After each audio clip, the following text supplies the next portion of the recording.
If you want to install the dynamic island on the Samsung Galaxy S26 Ultra, we can go to the Play Store, and over here we can search for a third-party app that allows us to get the dynamic island. So I'm gonna use the search option at the bottom of the screen, then the search field at the top, and we can search for dynamic island. You should be able to find many example apps that we can of course get on our phone, but in my case I'm gonna use this one up here. Feel free to try it out with me, but if you don't like it or if it doesn't work for you properly, you can of course try anything else from that list. So let's open it and let's set it up.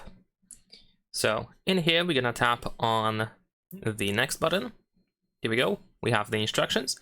We need to tap on select apps first in order to choose apps that are going to work with the dynamic island. So whenever you receive a notification or something, then they will be displayed on that dynamic island. You can choose individual apps over here by tapping on the switcher, or you can tap on all in the upper right corner to select everything at once.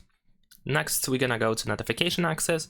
We need to grant the app permission to notifications, so we're gonna find the dynamic spot over here. It should be highlighted and tap on the switcher to allow the app to access notifications.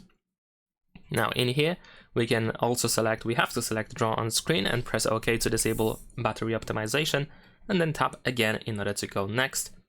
Then in accessibility, we're gonna go to installed apps, choose dynamic spot and turn it on and press allow. All right, we are done. So let's tap on done over here, close the premium offer, and then we can proceed. So one thing, actually two things that I want to mention. The first one is if you go to notifications in here and then you choose apps, you can once again manage the list of apps in case you want to make some changes. And the second thing is that I can recommend you go to position, and you can adjust the size and the position of the dynamic island. We can also see how this island looks like. In my case, of course, in my opinion, it seems to be a little bit too small, so I'm gonna make it wider and slightly bigger vertically as well. Maybe something like this. Of course, you can adjust the position and the horizontal and vertical position as well. However, usually horizontal position should be set to 0.